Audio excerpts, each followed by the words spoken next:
Welcome to my video. दोस्तों, आज बहुत ही ज़रूरी टॉपिक है और इसको आप यूनिवर्स का मैसेज भी समझ सकते हैं। इंसान हमेशा लड़ाई, वॉर और बहुत सारी चीज़ों में ढकेला गया है। काफ़ी हद तक वो खुद भी इन्वॉल्व रहा है लड़ाई, वॉर, डिफरेंसेस में, और ज़्यादातर उसको मैनिपुलेट करके ढकेला भी गया है जो लीडर्स होते हैं उनके द्वारा। वीडियो को एंड तक देखिएगा। हम बहुत ही इंटरेस्टिंग टॉपिक पे बात करने वाले हैं जो कि आपकी लाइफ को पूरा चेंज कर सकता है और आपको पावर्स दे सकता है। And subscribe it to get creators love and light. ईश्वर के प्रकाश में जाने के लिए चैनल से जुड़े। इंसान कितनी सिविलाइजेशंस में हमेशा रीबर्थ साइकिल में आता रहा है, जाता रहा है, और कई दफ़ा उन्होंने लड़ाइयाँ, वॉर्स, और यहाँ तक कि इन्होंने सरहदें बना दी, बॉर्डर्स बना दिए, देश बना दिए। देश तो छोड़ो, देश के अंदर भी एक छोटे छोटे राज्य बना दिए, छोटे छोटे स्टेट्स बना दिए। स्टेट्स के अंदर भी छोटे छोटे कुछ एरियाज़ बना दिए जहाँ पे टोल टैक्स वगैरह ये सब चीज़ें रहती हैं। तो इन सब चीज़ों से हमें ये समझना चाहिए कि हम एक ऐसी दुनिया में, एक ऐसी टाइमलाइन में हम जी रहे हैं जहाँ पे डिफरेंसेस और ये काफ़ी सारे भेदभाव एंड बहुत इस तरह का वातावरण है कि मतलब लोग अलग अलग हैं। हर इंसान अपने आप को दूसरे इंसान से अलग मानता है और उसके अंदर दूसरे इंसानों के लिए कुछ इस तरह के भाव आते नहीं हैं कि हम एक हैं, जो कि आना बहुत ज़रूरी है। दोस्तों, क्रिएटर एक ही है और उसी एक को हमने समझना है और उसी एक को समझने की हम कोशिश में यहाँ पे आते हैं। और यही हमारी जो मेन लर्निंग है, जो सबसे बड़ा लेसन है, वो यही है कि हम उस एक को समझें। और उस एक को आप तब तक नहीं समझ सकते जब तक आप खुद ही एक ना माने। देखिए, ये जो प्लेनेट है हमारा, ये जो 3D रल्म है जिसको हम फिज़िकल वर्ल्ड बोलते हैं, इसमें ये जो कंट्रीज़ बनी हैं, तरह तरह की कंट्रीज़ हैं, आप देखते हैं। एंड कंट्रीज़ के अलावा स्टेट्स बने हैं, स्टेट्स के अलावा रिलीजन बन गए हैं, इवन कास्ट बन गए हैं, इवन अलग अलग तरह के और भी पंथ और कल्ट, बहुत सारी चीज़ें बन चुकी हैं। तो ऐसे रल्म में, ऐसी जगह में, ऐसी प्लेनेट पे आपको वननेस में रहना बहुत बहुत मुश्किल होता है। तो अब ये हमें समझना पड़ेगा कि हम करें तो करें क्या। देखिए, एक आप बात मेरी समझ के चलिए। आप जस्ट इसको इमेजिन करिएगा,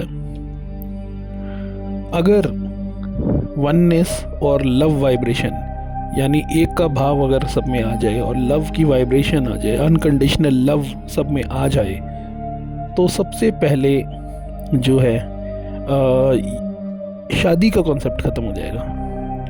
शादी की कोई नीड नहीं है, क्योंकि अगर लव वाइब्रेशन में अगर आप आ गए हैं तो फिर उसकी कोई नीड नहीं है। ये कॉन्सेप्ट ख़त्म होगा तो फिर कास्ट का सिस्टम ख़त्म हो जाएगा। कास्ट का सिस्टम ख़त्म होने के बाद रिलीजन ख़त्म हो जाएगा, जिसकी कोई आवश्यकता नहीं है। रिलीजन ख़त्म होने के बाद हमारा जो है ऊपर जो लीडर्स बैठे हैं, जैसे गवर्नमेंट वगैरह का सिस्टम रहता है, वो एंड हो जाएगा।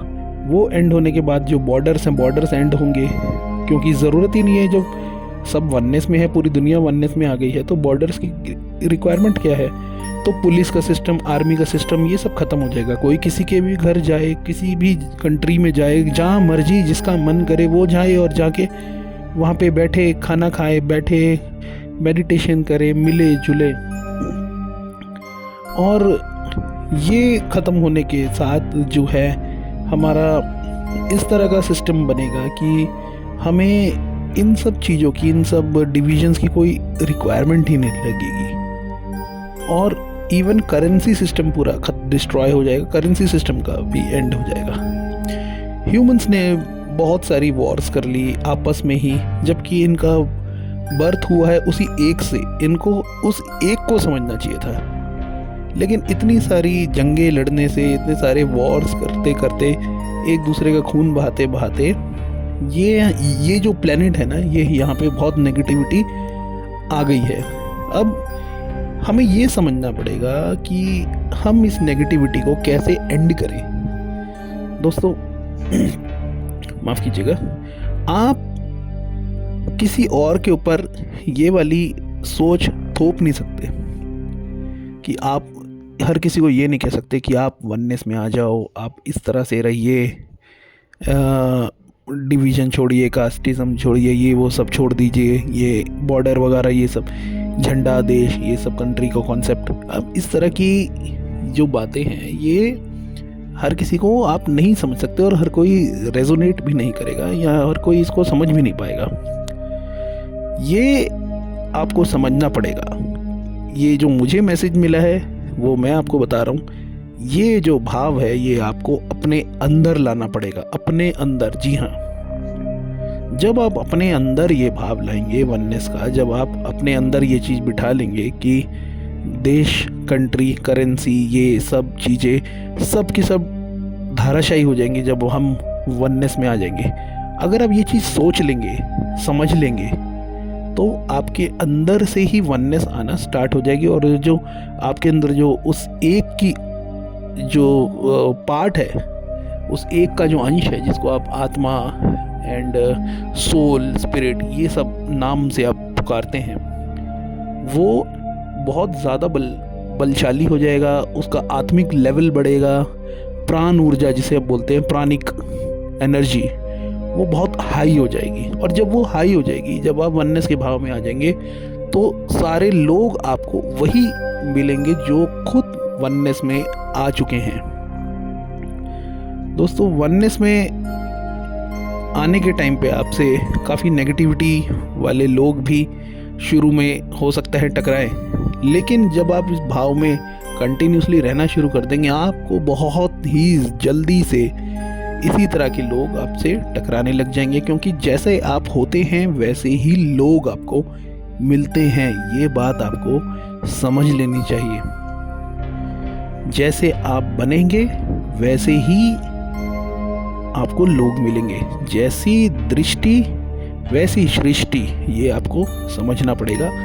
ये जो कहावत है ये वाकई में कुछ इंटेलेक्चुअल और बहुत ही ज़्यादा बुद्धिमान लोगों ने समझी होगी और ऑब्ज़र्व करी होगी, गहन चिंतन किया होगा, तब जाके ये बात बनाई है। जो मुझे मैसेज मिला है वो यही है कि दुनिया को अब वननेस में आने की बहुत ज़रूरत है, क्योंकि जो अर्थ है, अर्थ की भी एक सोल होती है जिसको गाया बोलते हैं, वो भी बहुत ज़्यादा परेशान है इंसानों की ये सब चीज़ें देख के। एंड इवन जो एक हायर बीइंग्स हैं, जो एक्स्ट्रा टेरेस्ट्रियल्स हैं, वो भी ये सब देख के बहुत ज़्यादा इमोशनल और बहुत ज़्यादा परेशान हैं। ये सब उनको बिल्कुल पसंद नहीं कि कोई उनके जैसा लोग, उनकी जैसी सिविलाइजेशन, जो कि क्रिएटर का अपने अंदर एक अंश रखते हैं, जो आत्मा है, वही अंश उनके अंदर भी है, तो उनको भी ये चीज़ अखरती है। इसीलिए अर्थ पे जो है नेगेटिविटी आती जा रही है। इतने सारे तूफान, इतने सारे भूकंप, प्राकृतिक आपदाएं, ये सारी चीज़ें उसी की देन है। हम इंसान एक दूसरे का अगर इस तरह से खून बहाते रहेंगे, नेगेटिविटी लाते रहेंगे, तो लोअर रिल्म में इंसान जाता रहेगा मरने के बाद। तो हमें ये समझना पड़ेगा कि हमें अपने अंदर वननेस का भाव ला के पूरी दुनिया को अपने जैसे लोगों से सराउंड कर लेना है, और ये ऑटोमेटिकली होता है। जिस क्षण आप वननेस में आने शुरू कर देते हैं, उसी क्षण से आपकी ज़िंदगी बदलना स्टार्ट हो जाती है। तो आप ये समझिए कि हम वननेस में क्यों आए, पहली बात, और दूसरा वननेस क्या है। और तीसरा, वननेस में आए तो कैसे आए। देखिए, वननेस में आने का जो तरीका है वो सबसे बड़ा है कि आप ये समझिए कि जो आप हैं सामने वाला भी वही है, मतलब उसके अंदर भी वही ईश्वर का अंश है। मतलब आप जो हो उस पेड़ में भी ईश्वर का अंश है, सब में, तो सब कुछ आप ही हो। इस तरह से आप एक भाव अपने अंदर लाएंगे तो आपके लिए चीज़ें आसान हो जाएंगी। और दूसरा कि वननेस में हम आए क्यों। वननेस में आना ही हमारी नियति है, हमें वननेस में ही रहना चाहिए। वननेस में रहने के लिए ही इंसान बना है, वननेस में रहने के लिए ही आपको यहाँ पे भेजा है। समझिए इस बात को, जो क्योंकि ये जो एक है ना, जिस एक को हम समझना चाहते हैं, ये जो वन इन्फिनिट क्रिएटर, ये जो वाइट लाइट, ये जो लव एंड लाइट है, ये वननेस ही है। आप इस चीज़ को समझिए। और जब हम मेडिटेशन करते हैं, आँखों को, दोनों आँखों को बीच में लाते हैं, तब हमें ये वाइट लाइट दिखने लगती है। और जब हम वननेस में आके इस वाइट लाइट को देखते हैं तो हमारी एनर्जी बहुत हाई हो जाती है, हमें पावर्स मिलते हैं, जैसे टेलीपैथी एंड इंट्यूशन पावर बढ़ना, पास्ट लाइफ रिग्रेशन देखना, लूसिड ड्रीमिंग करना, और कोई भी नेगेटिव एंटिटीज़ हमारे आगे टिक नहीं पाती। इवन हम एस्ट्रल वर्ल्ड में जाके भी अगर किसी नेगेटिव एंटिटी से टकराते हैं तो उल्टा वो नेगेटिव एंटिटी आपसे वननेस में आने के कुछ मेथड्स पूछना स्टार्ट कर देती है, क्योंकि उनको भी ये होता है कि किसी तरह वो भी उस एक को समझने के लिए हायर रिल्म में जाएं, हायर वर्ल्ड में जाएं, एंजेलिक बीइंग बने वापस से। एज यू नो कि हम भी एंजेलिक बीइंग हैं, सारे के सारे जो चोज़न वंस हैं, मैं उनकी बात कर रहा हूँ। और चोज़न वन कौन है? जिनके अंदर वननेस का भाव आ जाता है। और जो लोग ये वीडियो देख रहे हैं, और उनको मैं ये बात बता देना चाहता हूँ कि वो लोग चोज़न वन हैं। क्योंकि अगर आप मेरी ये बात समझ रहे हैं या मेरा ये वीडियो देख रहे हैं, तो ये समझिए कि ये एक क्रिएटर की ही टेलीपैथी है। वो जो वन इन्फिनिट क्रिएटर, जो वाइट लाइट है, जो एक परमात्मा है, परम शक्ति है, उसकी टेलीपैथी है ये। वो ही करवा रहा है ये सब, उसके बिना यहाँ पर कुछ भी नहीं हो सकता। उसने ही मुझे बोला कि मैं वीडियो बनाऊं और लोगों को मैं ये टेलीपैथिक मैसेज दे दूं। देखिए, मैं सिर्फ और सिर्फ ये क्रिएटर है उसी के लिए काम कर रहा हूँ। और हम सब ही एंजेलिक बीइंग हैं, हम सब ही हायर वर्ल्ड से आए हैं, हायर रेल्म से आए हैं, और हम सब जो हैं वापस उस एक को समझने में कोशिश कर रहे हैं, उस एक को समझने की कोशिश कर रहे हैं, वननेस का भाव अपने अंदर ला रहे हैं। और इससे हमारी लाइफ बहुत पॉजिटिव हो रही है और आगे बहुत ज़्यादा पॉजिटिविटी की तरफ ही हम आगे जाएंगे। धरती तेज़ी से चेंज हो रही है। 2020 के बाद से धरती पूरी तरह से चेंज हो चुकी है। अभी 2025 आ गया है, हम आधे मास्टर साइकिल में पहुंच चुके हैं। अब 2030 तक या 32 तक बहुत बड़ी बड़ी चीज़ें आप देखेंगे।